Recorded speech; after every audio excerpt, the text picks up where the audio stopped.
जय श्री कृष्णा मित्रों, आप सभी बंधुओं का श्री जी एस्ट्रोलॉजी चैनल पर हार्दिक स्वागत है। मैं लोकेश पालीवाल।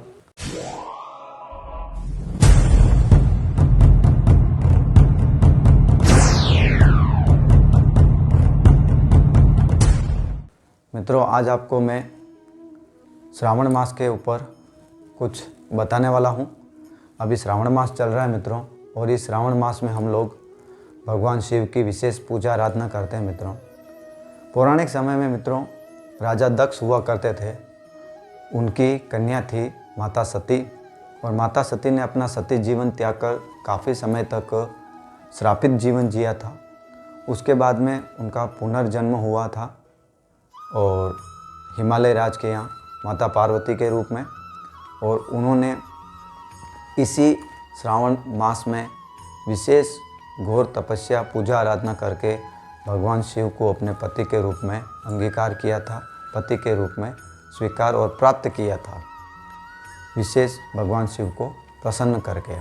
तो इस प्रकार मित्रों यह श्रावण का महीना काफ़ी महत्वपूर्ण महीना रहता है मित्रों, क्योंकि इसको चतुर्मास भी कहा जाता है। गर्मी जो पड़ती है मित्रों, उससे ज्वालाएं निकलती है, और उस गर्मी से जब बारिश की बूंदें गिरती है तो ठंडक पैदा करती है, और वह ठंडक पैदा करने से उसी प्रकार मित्रों ये जो चतुर्मास कहलाता है, हमारे मन में काफ़ी अंतर्द्वंद चलते रहते हैं, काफ़ी विचार आते रहते हैं, काफ़ी बातें होती रहती है, और इन सब विचारों का, इन सब अंतर्द्वंदों का प्रश्न जो होते हैं, इनका उत्तर इसी चतुर्मास में मिलता है मित्रों।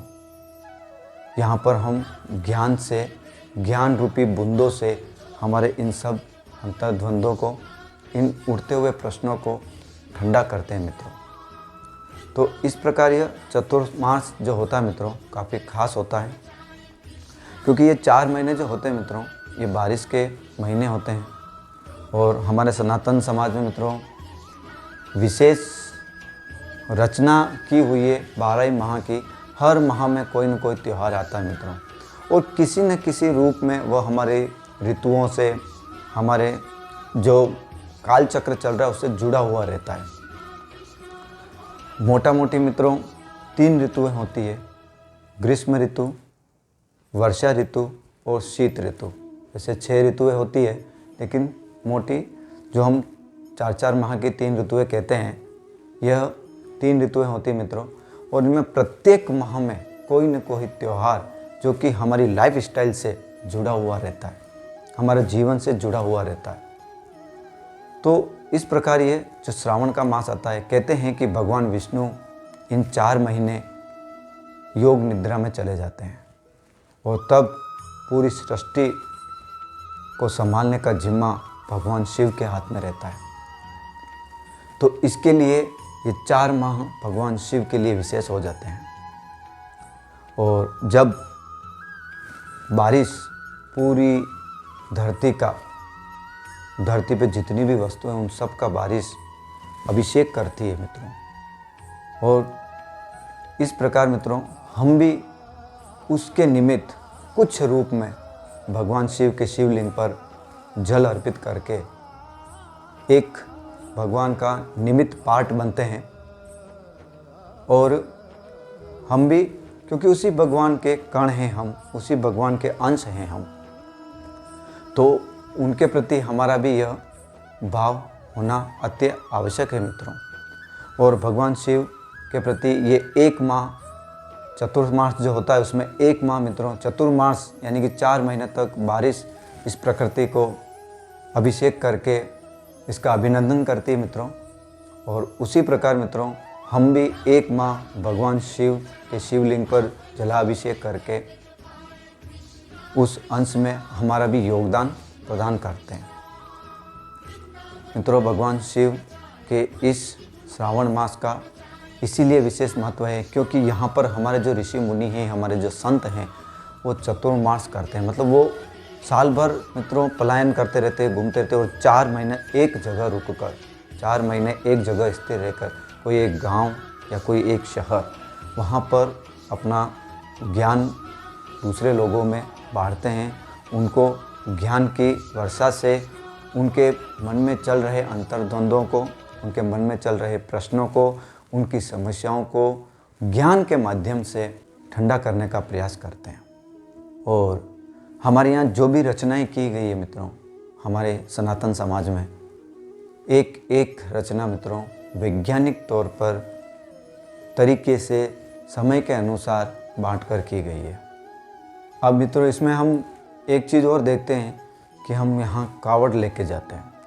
कावड़ ले जाने का मतलब क्या है कि एक बांस का डंडा होता है मित्रों, आगे और पीछे 2 कावड़ होते हैं, उनमें जल भरा रहता है मित्रों। मिट्टी के भी हो सकते हैं, किसी धातु के भी हो सकते हैं। तो उसमें जो पवित्र नदियाँ होती है मित्रों, गंगा नदी या ब्रह्मपुत्र नदी, यमुना नदी, यहाँ हमारे आसपास जहाँ हम रह रहे हैं वहाँ आसपास की जो पवित्र नदियाँ हैं, नदी हमेशा पवित्र होती है मित्रों, तो उन पवित्र नदियों का जल इकट्ठा करके हम लेके जाते हैं और अंश के रूप में भगवान शिव के शिवलिंग पर चढ़ाते हैं। बोल बम का नारा लगाते हुए, पैदल जाते हुए बड़ी श्रद्धा से यह काम करते हैं। इसी प्रकार मित्रों यहाँ पर एक ज्वारा भी उगाया जाता है, गेहूं का ज्वारा उगाया जाता है। नाग पंचमी के दिन से उगाया जाता है मित्रों, और उसके बाद में पूर्णिमा तक वह रहता है, और फिर पूर्णिमा के दूसरे दिन उसको जो ज्वारे उगते हैं उनको घर घर में बांटा जाता है। मतलब खुशहाली का प्रतीक है। और हर एक चीज़ में ये चीज़ें छुपी हुई है कि कहीं भी हमको बोरियत महसूस ना हो। प्रकृति हमको आह्लादित करती है तो हम भी प्रकृति का अभिनंदन करते हुए प्रकृति के साथ चलते हैं मित्रों। जिस प्रकार मित्रों बारिश की बूंदें धरती पर गिरती है और उससे फिर नवसृजन की उत्पत्ति होती है, नए नए फूल, पत्ते, घास वगैरह उगती है, तो चारों तरफ मित्रों प्रकृति का नज़ारा एकदम हरियाली सा हो जाता है। चारों तरफ एकदम हरियाली हो जाती है मित्रों, और हमें वो जो वातावरण है, वो जो मनमोहक रूप है, काफ़ी भाता है। तो उसी प्रकार मित्रों हमें अपने ये 4 महीनों से ज्ञान को लेकर, ज्ञान से, ज्ञान रूपी वर्षा से हमारे अंदर भी इसी प्रकार नए विचारों का, नई बातों का सृजन करना है। और पुनः एक बार जो ये मस्तिष्क है इसको वापस से रीजनरेट करके, रिफ्रेश करके इसको वापस जीवन रूपी इस संसार में चलना है। तो इस प्रकार मित्रों ये जो श्रावण का महीना होता है काफ़ी खास होता है। आप अवश्य इस श्रावण महीने का पूरा लाभ उठाएं और अवश्य भगवान शिव की पूजा करें, शिवलिंग की पूजा करें, और इससे आपको काफ़ी राहत महसूस होगी और एक नई ऊर्जा का आपके अंदर संचार होगा। तो आप अवश्य श्रावण मास को जाने नहीं दें, निकलने नहीं दें, इसकी पूजा आप अवश्य करें और इसका लाभ उठाएं। धन्यवाद।